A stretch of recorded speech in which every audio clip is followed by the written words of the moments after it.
క్లాస్లో జరుగుతున్న గొడవను ఆపిన సబీనా స్టూడెంట్స్ అందరినీ తమ ప్లేస్లో కూర్చోమని ఆర్డర్ వేసింది. నిజానికి సబీనా చాలా సంవత్సరాలుగా పెయింటింగ్ సెక్టార్లో తన వారసత్వాన్ని నిలబెట్టుకోగల శిష్యుడి కోసం వెతుకుతుంది. కాని ఇంతవరకు ఆమెకు ఎవరూ దొరకలేదు. కాబట్టి ఆమె సాగర్ను తన శిష్యుడిగా తయారు చేయాలని అనుకుంటుంది. స్టూడెంట్స్ అందరూ సబీనా మాట విని వెళ్లి తమ ప్లేస్లో కూర్చున్నారు. ఆ తర్వాత ఆమె ఏం చెప్తుందో వినడానికి అందరూ ఎదురు చూస్తున్నారు. ఆ తర్వాత వాళ్ళందరి వైపు చూస్తూ, ఇప్పుడు నేను చెప్పేది కొంచెం జాగ్రత్తగా వినండి.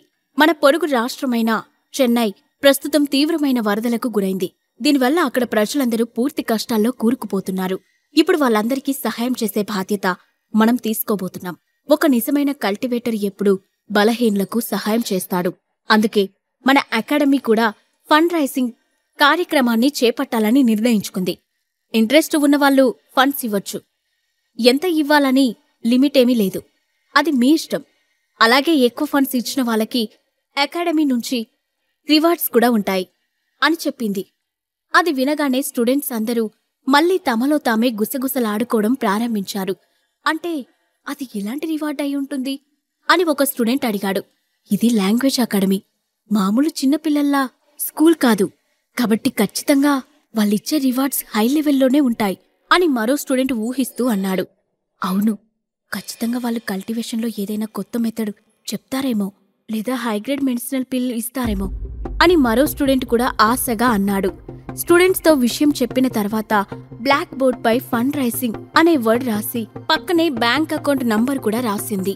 ఆ తర్వాత స్టూడెంట్స్తో, మీరు ఇవ్వాలనుకున్న అమౌంట్ ఈ అకౌంట్ నెంబర్కి ట్రాన్స్ఫర్ చేస్తే చాలు అని చెప్పింది. దాంతో స్టూడెంట్స్ అందరూ వెంటనే తమ మొబైల్స్ ఓపెన్ చేసి ఒక్కొక్కరు లక్షల్లో డబ్బును ట్రాన్స్ఫర్ చేయడం మొదలుపెట్టారు. తన్మయ్ కూడా అందరికన్నా ఎక్కువగా డబ్బు ట్రాన్స్ఫర్ చేయాలనుకున్నాడు. కాని నిన్న రాత్రి దాదాపు 4 కోట్లు ఖర్చు పెట్టాడు. ఇక అతని అకౌంట్లో కేవలం 2 కోట్లు మాత్రమే ఉన్నాయి. అవి కూడా అతను ఈ సంవత్సరం మొత్తం వాడుకోవాలి. అందుకే ఒక క్షణం ఆలోచించాడు.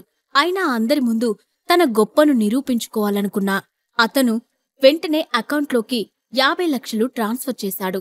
ఆ తర్వాత తన మొబైల్ను సాగర్ వైపు చూపిస్తూ, హే సాగర్, చూసావా, నా దగ్గర డబ్బు లేదని ఇందాక ఏదో చెప్పావు కదా, ఇప్పుడు 50 లక్షల ఫండ్స్ ట్రాన్స్ఫర్ చేశాను.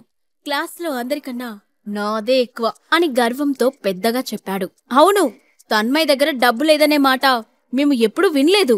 ఇదంతా ఈ సాగరే చేశాడని నేను క్లియర్గా చెప్పగలను. ఎందుకంటే అతను నీరజ ఫోన్ దొంగలించడం నేను కల్లారా చూశాను అని హడావుడిగా చెప్పాడు చేతన్. వెంటనే భార్గవ్ కూడా సబీనా వైపు చూస్తూ, అవును మేడం, ఈ సాగర్ దొంగతనం చేశాడు. మనం ఖచ్చితంగా మేనేజ్మెంట్కి కంప్లైంట్ చేయాలి. ఇలాంటి వాళ్ళు అకాడమీలో ఉండడం మంచిది కాదు అని అన్నాడు. ఆ మాటలు వినగానే సబీనా నమ్మలేనట్లుగా సాగర్ వైపు చూసి, సాగర్, నువ్వు నిజంగా నీరజ ఫోన్ దొంగలించావా అని అడిగింది. అతను కల్టివేషన్ పరంగా హై లెవెల్లో ఉన్నా సరే అతని స్వభావం కూడా చాలా ముఖ్యమైనదని, అతను ఎలాంటివాడో క్లియర్గా తెలుసుకోవడంలో ఎలాంటి పొరపాటు జరగకూడదని అనుకుంది సబీనా. ఒకవేళ కల్టివేషన్ పరంగా హై లెవెల్లో ఉన్నా కూడా అతని స్వభావం సరిగ్గా లేకపోతే అతని వల్ల సీక్రెట్ కింగ్డంలో ఉండే ప్రజలందరికీ అది ప్రమాదంగా మారుతుందని అనుకుంది ఆమె. మీరు అతన్ని అడిగితే నిజం చెప్పడు మేడం. ముందు అతన్ని క్లాస్ నుండి వెళ్ళగొట్టాలి. అలా చేస్తేనే ఫ్యూచర్లో ఇంకెవరూ ఇలాంటి పనులు చేయకుండా ఉంటారు అని సీరియస్గా చెప్పారు తన్మయ్. అంత జరుగుతున్న సాగర్ ఏం మాట్లాడకుండా మౌనంగా ఉండడంతో సబీనా అతని వైపు డిసప్పాయింట్గా చూసి, సాగర్, నేను నిన్ను తప్పుగా అర్థం చేసుకున్నాను అని అంది. అప్పుడు సాగర్ ఆమె దగ్గరికి వెళ్లి, మేడం, మీరొకసారి నా మొబైల్ ఇవ్వండి. నేను చెప్పింది నిజమో కాదో మీకు ఇప్పుడే నిరూపిస్తాను అని అన్నాడు. ఆ మాట విని క్లాస్లో వాళ్ళందరూ ఒక్కసారిగా నవ్వారు. నువ్వేం చెప్తున్నావు సాగర్? నీ ఫోన్ తీసుకుని దొంగతనం చేయలేదని ఎలా చూపిస్తావ్? నీకేమైనా పిచ్చి పట్టిందా అంటూ నవ్వుతూ అడిగాడు చేతన్. అప్పుడు సాగర్ అతని వైపు సీరియస్గా చూసి, నువ్వు కాసేపు నోరు మూసుకుంటే అన్నీ నిరూపిస్తాను అని చెప్పి వెంటనే సబీనా వైపు చూసి, మేడం ప్లీజ్ నా మొబైల్ ఇవ్వండి రిక్వెస్టింగ్గా అడిగాడు. అప్పుడు సబీనా అతని వైపు ఒక క్షణం పాటు దీర్ఘంగా చూసింది.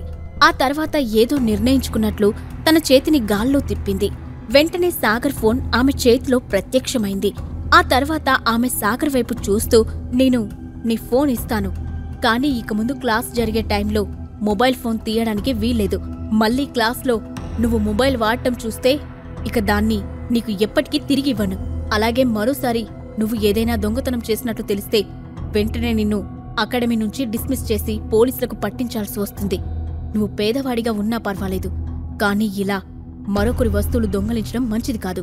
వస్తువుల కోసం క్యారెక్టర్ పోగొట్టుకోవద్దు అని చెప్పి తన చేతిలో ఉన్న మొబైల్ను సాగర్కు ఇచ్చింది. సాగర్ ఏం మాట్లాడకుండా తన మొబైల్ తీసుకొని వెంటనే వెళ్లి తన సీట్లో తిరిగి కూర్చున్నాడు. సబీనా కూడా వెంటనే తన మొబైల్లో వెబ్ పేజీని ఓపెన్ చేసి ఎంత ఫండ్ రేస్ అయిందో అని చెక్ చేసింది.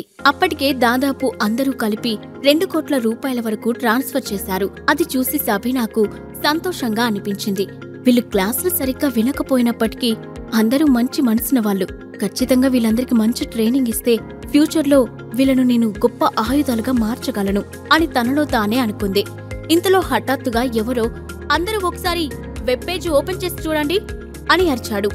దాంతో అందరూ హడావుడిగా వెబ్ పేజ్ ఓపెన్ చేశారు. అందులో ఒక క్షణం క్రితమే 2 కోట్ల రూపాయల ఫండ్స్ యాడ్ అయ్యాయి. అక్కడ క్లియర్గా సాగర్ 2 కోట్ల విరాళం ఇచ్చినట్లుగా ఎంటర్ అయింది. అది చూసిన నీరజ షాక్ అవుతూ సాగర్ వైపు తల తిప్పి చూసింది. 2 కోట్ల రూపాయలను విరాళంగా ఇచ్చిన వ్యక్తికి తన మొబైల్ దొంగలించాల్సిన అవసరం లేదని వెంటనే ఆమెకు స్ట్రైక్ అయింది. మరుక్షణమే నేనతన్ని తప్పుగా అర్థం చేసుకున్నాను, పొగరుగా అడిగాడు తన్మయ్. ఈ ప్రశ్నలకు సమాధానాలు తెలుసుకోవాలంటే నెక్స్ట్ ఎపిసోడ్ వినాల్సిందే. క్రింద ఇచ్చిన లింక్ ని క్లిక్ చేసి పాకెట్ ఎఫ్ఎం యాప్ ని ఇన్స్టాల్ చేసుకోండి. Stay tune to pocket FM.